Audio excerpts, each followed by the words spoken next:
Alright, I got a question, everybody. I got a question. It's very important, very important. Have you ever watched somebody LARP? Now, I don't mean in the sense that they are going to a place that they're designated to live-action roleplay in order so that they can have fun with their friends, basically doing human chess versions of D&D. No, I'm not talking about that. I'm talking about the people who, when they do things in real life, you question whether or not they're playing a part or if they legitimately believe that they are like the one-man army they're acting as. If you have, then you'll know about what we're going to be looking at. It's a thing. With that said, though, let's go ahead and get to the fan art section before we look into that. This, just fair warning, this video is going to be a bit short. If you can see on YouTube, there's going to be less time in the bottom corner than normal. So, I mean, it's not like that's not a thing you're already going to be able to tell. Anywho, from Uke Dideka, I think I'm pronouncing that right. I'm probably not. But they said a swift drawing, but they're happy with it for their lack of humanoid drawing skills.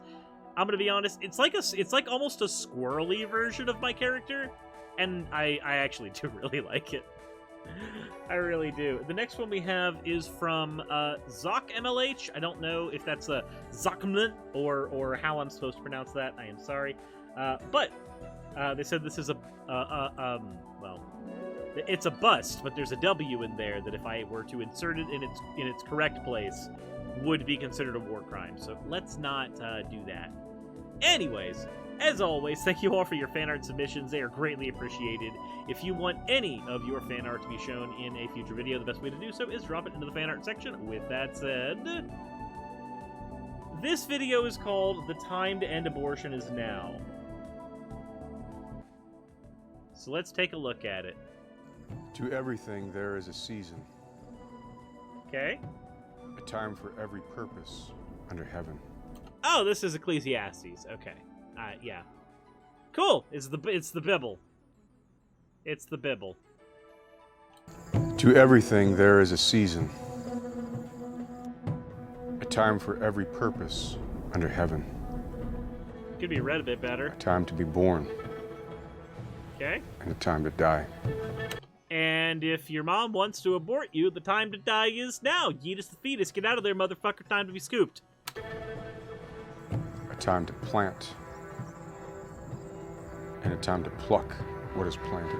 Never yeah, look a we tulip pluck in the eye. fetus right out of the womb. We pull it out. We scoop it. It's done. Also, you slammed your head on the keyboard to make that name, I'm sure. Thank you very much for the follow. A time to kill. Never look a tulip The baby. in the eye.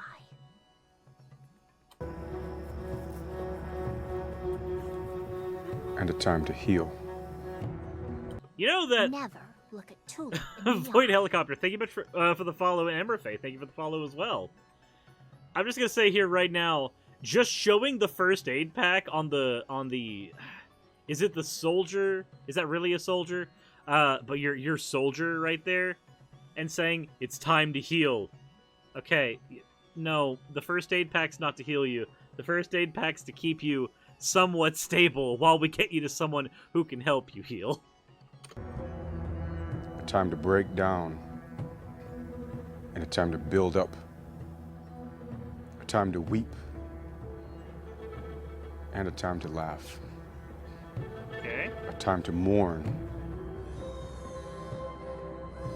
Oh my god! Listen to that. Hold on, I'm gonna play it again. Listen. Listen to the baby scream he inserted into the back. Just listen. Mourn. And a time to dance. Just what? Why do you have that in there? It feels so forced. Now is the time for your state to protect innocent life. Now is the time for your state to end abortion. No, I don't think it is.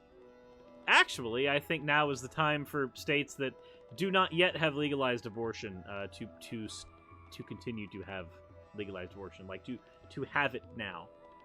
Just gonna throw that out there. I'm not a huge fan of not giving women the rights to their own bodies.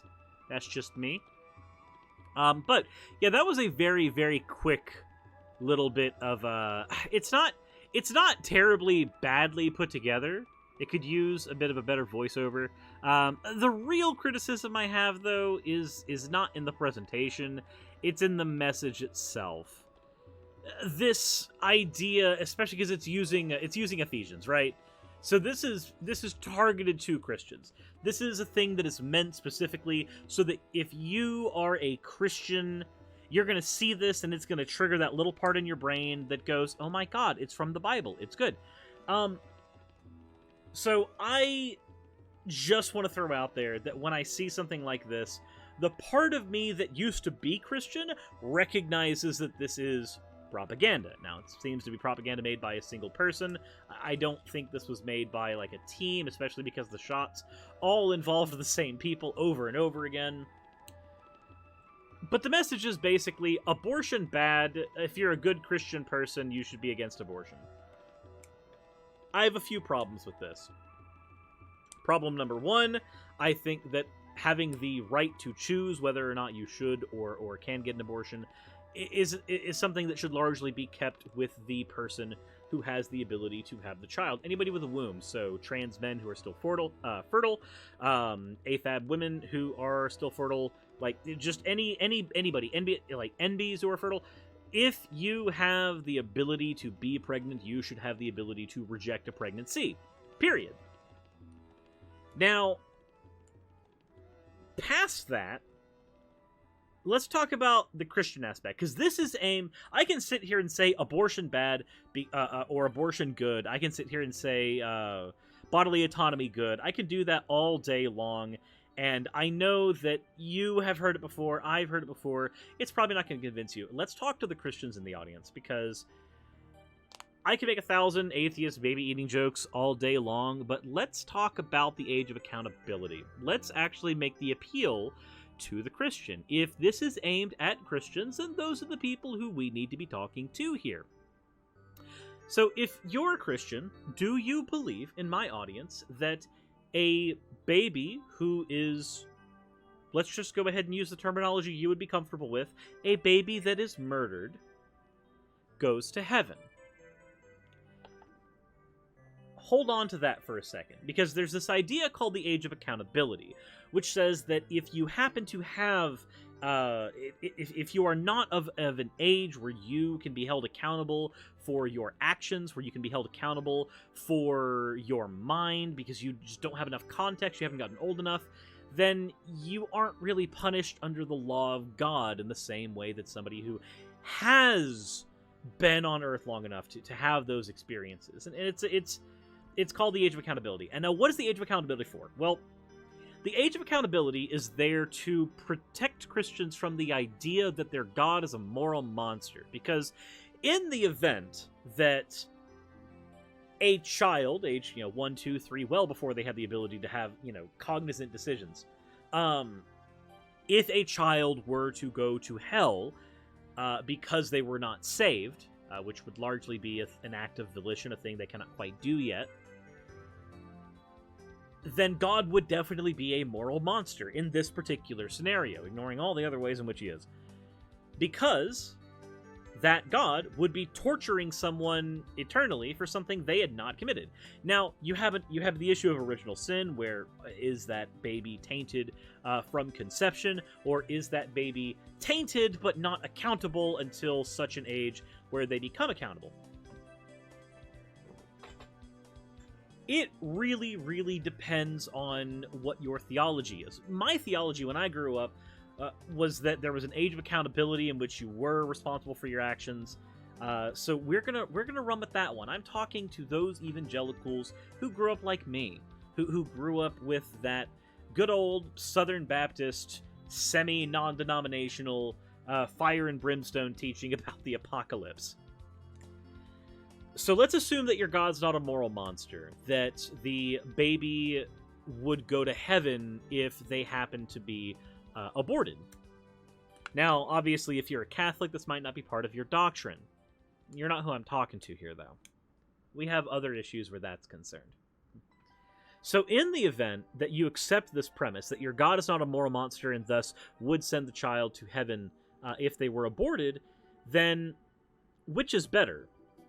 Rolling the die on that person's life once they are born?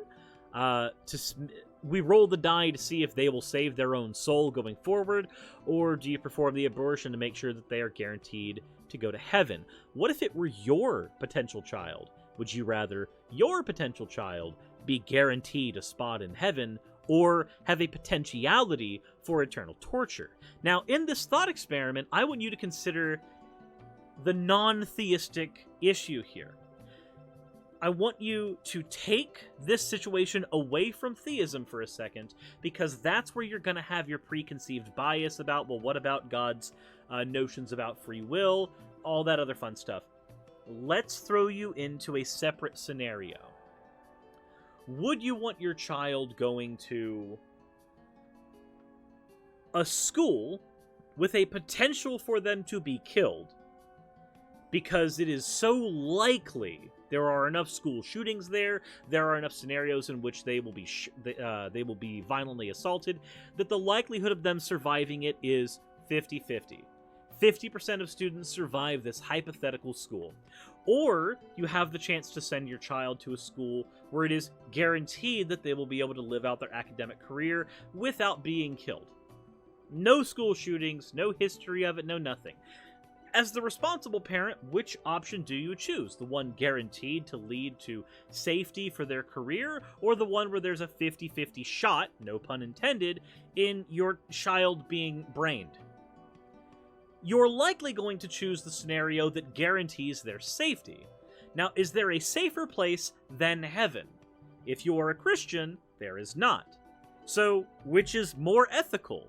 To abort the baby early on, guaranteeing its passage into heaven, where it will be safe and happy, and you will be able to meet it someday, or letting it live its life on Earth and potentially entering its way into hell by not getting saved and not agreeing with you?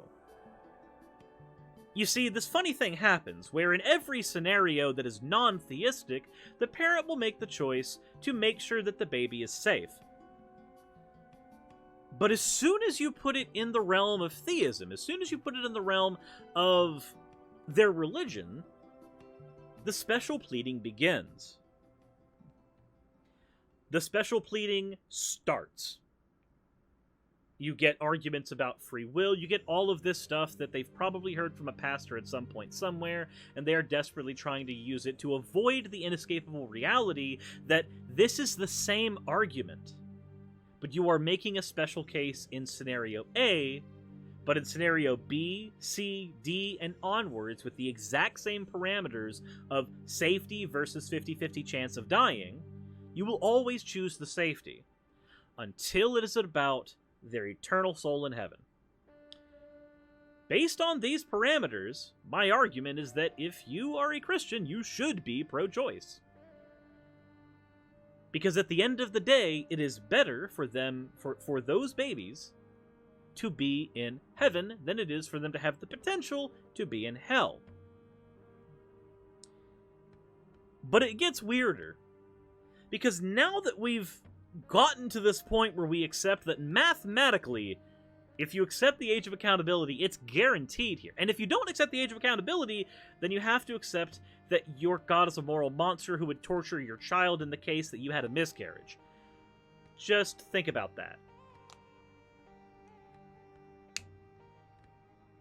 It gets worse when you consider the fact that with all of this, there's a potential that you might even think that there's a moral compunction to make sure that more and more and more babies are aborted. It starts becoming an ethical decision as opposed to a decision of autonomy.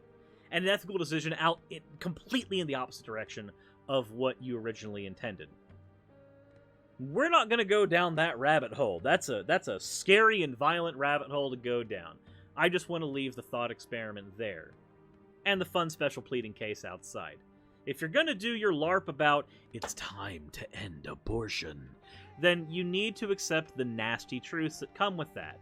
And if you're going to do the, it's time for abortion to stop argument towards Christians, then you're going to have to accept some of the very nasty arguments that can be done when you take into account Christian theology.